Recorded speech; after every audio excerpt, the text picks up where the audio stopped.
What's going on, guys? It's Mike Glaspie here with Military CashFlow, and today we're going to be covering credit score. That's right, we're going to be covering exactly what it is, why do you even care, and what can we do to jack that thing up as high as possible, as quick as possible. Stay tuned.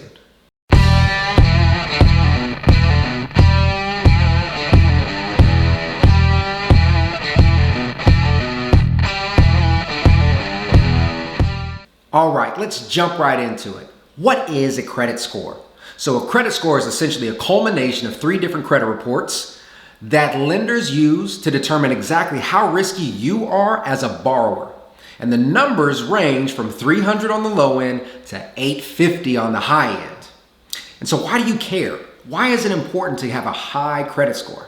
So there's multiple reasons, right? One, if you are looking to borrow money, then the higher the credit score, the better interest rate you'll be able to receive, ultimately meaning you're going to spend less money in the long run, okay? But beyond money, employers often look at credit score as well. Employers may think or may see that a low credit score could potentially mean that you're irresponsible with money. And if that's the case, why would they give you a job with the company to manage the company's money? Fair enough? And to take it one step further, if you ever work for the government or you would try to actually secure a secret clearance or a clearance of any sort, a low credit score could also be seen as risky, right? It's been explained to me that, for an example anyway, that if your credit score was low, it could be indicative of you having money problems, right?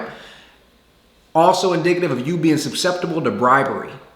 Right? So it's just a way to think that credit score does not only affect your ability to lend, it may also affect the lens that people view you through that you're trying to communicate with, right? Employers, secret clearances, so forth and so on. All right. So that's the importance behind a credit score. But now let's talk about what you can do to actually fix it. So the first thing you need to do is you need to know where your credit score is. You'll be surprised at how many people don't know their credit score within a 70-point range. And that's pretty big, right? You should be able to say, I know I'm somewhere in the 500s, 600s, I'm close to 700. You should have a general idea. Now, if you don't, we got to start there. So pull your credit report. There's many free sites that allow you to pull your credit report. You have Credit Karma. You have Credit Sesame. I actually just pulled my credit report not too long ago from Credit Sesame. And you can just go to Google, say free credit report or free credit score, and it'll allow you to pull your information to give you a general idea of the ballpark you're in. All right. Now from there, you actually want to review the report and you're going to look for a couple different things. So credit scores, it's this weird algorithm, right? And it's basically many different credit scores all combined and added and divided to make this beautiful 3-digit number for you. But different areas have different factors in how they actually influence your credit score. All right. So the first one is your payments. Are they on time? Are they late? Okay. If you have a late payment, that is one of the most impactful things for your credit report in a negative way. After 30 days of having a late payment, the typical lender or whoever the case may be has the right to now go and essentially send it to collections and report it to a credit bureau, right? A credit bureau. Now, they don't typically do it right after 30 days. There's a sequence of 30, 60, 90 days and so forth and so on. But if that ever gets reported to the credit bureau, it gets stuck with you. It gets stuck with you for 7 years. That's a long time. All right. The next one is, we call it a credit utilization rate. All right. Basically saying how much do you have available versus how much have you already spent. Okay. So for example, if you had a credit card, that was all of your credit limit of $10,000 and you have already swiped it and you swiped $2,000, you right now have a 20% utilization rate. All right.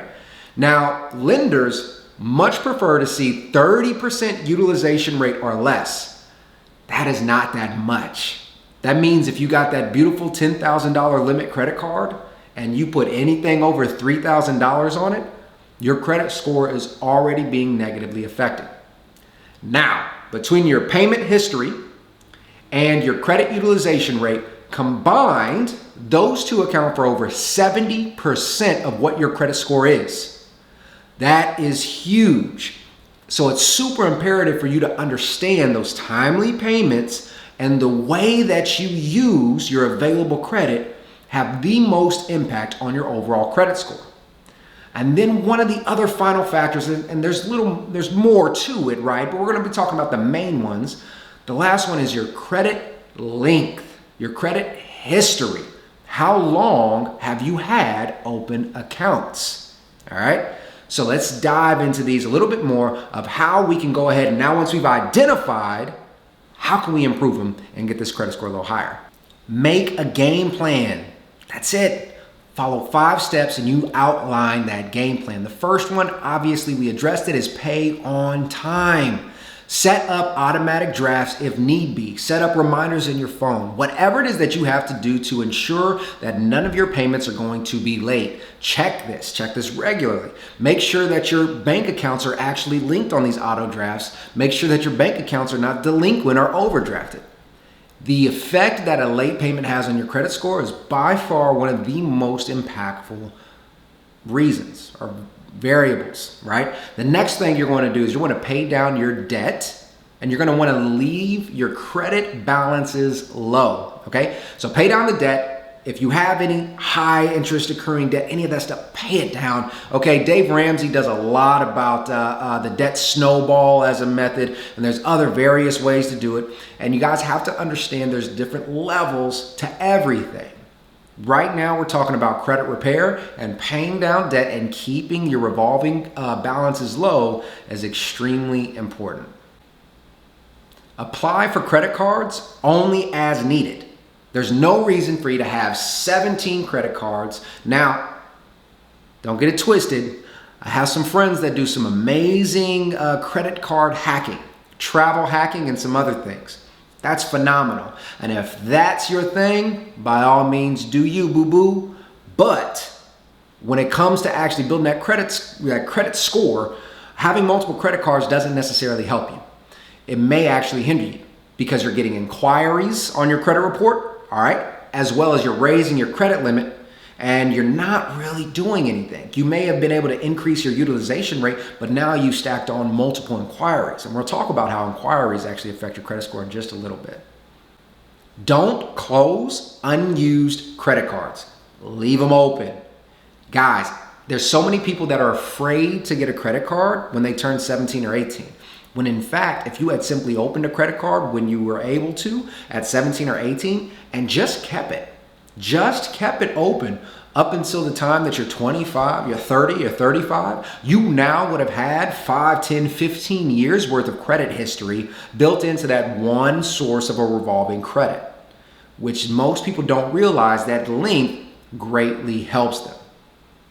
And lastly, you want to dispute any inaccuracies on your credit report that you find. Anything. It doesn't hurt you to dispute it. If you dispute it and they cannot prove that it's there, you have a great chance to getting that wiped clean from your credit report. And any negative effects on your credit report that are wiped will have the biggest impact on the improving of your credit score. Now that you design this game plan, you have this beautiful mapped out journey of how you're going to start correcting your credit score, correcting your credit reports, and getting this thing skyrocketed. Now you just got to be patient. Because to be honest, there's nothing really fast about credit repair. It's not. A lot of experts will say somewhere about 6 to 12 months may be needed to go anything, maybe 100 plus points. Obviously, depending on the circumstances, because if you're a lot lower, you can see exponential growth a lot quicker than somebody who said, let's going from 650 to 750, right?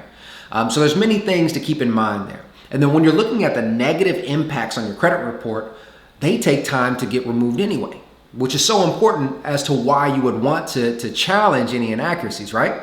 So let's say that a deficiency or a late payment gets placed on your credit report. It lasts for 7 years. 7 years, right? We talked about that. Now, if it's a bankruptcy, it can last up to 10 years.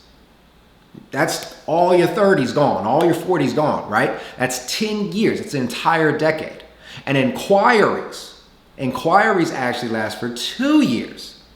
So if you were making multiple inquiries back to back to back, but you didn't really open up new credit reports, that can bring down, new lines of credit, right? Or new revolving credit, or whatever the case may be, that could actually bring down your credit score. So just so you're all aware, when you're house shopping and things of that nature, you have a small window. You have about a 30-day window, not a 30-minute window, 30-day window where you can apply to many different lenders, right?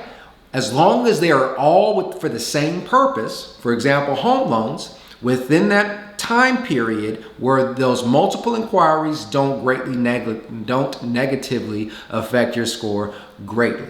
All right. And so keep that in mind. Now, if you did it in January, and then in February, you inquired again, and then March, you did it again, and so forth and so on. All right. Now you're going to start seeing a negative effect because you're going to have those multiple inquiries, hard inquiries if they're actually pulling credit reports, and you're not actually resulting in opening lines of credit. So you're shopping around. That's a negative effect.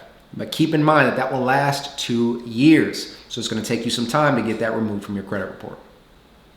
Not everybody needs to actually increase their credit score because of negative impacts. Some people just don't have credit. They don't have enough credit history. So they like to call that fattening their credit report, right? Some people need to build credit from the ground up. And how do you do that? So first and foremost, there's a few different ways you can do it. Yes, you can do it through utilities, cell phone bill, car insurance payment, and things like that. But ultimately, that's a very slow way of accruing credit because remember what I told you, you have credit utilization and your payment history account for 70%. If you're simply just applying, have those lines linked to you potentially, and then you're making those payments on time, you're still missing out on this entire credit utilization piece of the puzzle to help really boost your credit score. So what you can do is get a credit card. Or you can also sign on to somebody else's account and kind of piggyback off of their credit. But we're not worried about that. We want you to focus on you, right? Sign up for a credit card. Now, I know that sounds maybe contrary to a lot of belief, but credit cards are not evil. Matter of fact, you don't even need to keep a remaining balance on your credit card for it to actually increase your credit score. You can just pay it off every month, which is what I recommend. You simply get a credit card. You pay for something that you're already going to pay for, and only that. Gas or groceries are just a good example. And then you go ahead and pay it off at the end of the month as you already would have. I don't recommend you get the credit card and you use it for clothes, shoes, or anything else that is outside of your budget because that's how you get carried away with credit card debt, which we don't want. All right, but you open up that line of credit, you use that revolving line of credit, you pay it off at the end of every month. You're getting a mix of payments that are on time as well as utilizing your credit actively. And if you guys need a credit card and you're serving active duty military, American Express Platinum cards actually waive their annual fees of $500, completely gone for service members. It's beautiful. And if you guys are interested in learning more about that, don't worry, I got it in the description below. You guys can check it out. Ultimately, guys, building your credit score is something that can open up many doors for you. I'm a firm believer that a credit score isn't truly needed unless you have an intent to use it, right? If you are looking for a loan with the best interest rate, if you are applying to a new job that you know may be under heavy scrutiny and things of that nature, you may need to build that credit score. Beyond that, if you intend to buy everything cash, credit score ain't gonna do you no good. All right, let's be fair. So this is a quick tip, quick type of insight on how you can kind of visualize where you are on the credit report scale or the credit score scale, and how you can go ahead and scale it and increase it pretty efficiently and pretty quickly. It does take time. But if you are proactive in your approach, you can increase it before you know it. Thank you so much, guys, for listening. Go ahead and subscribe, smash the like button, hit the notification bell, and leave some comments below. If there are some topics that you guys would like to have discussed, let us know. We'll either create a video or we'll bring in an expert from that field to cover that topic just for you. All right? And with that, it's Mike Glassby signing off.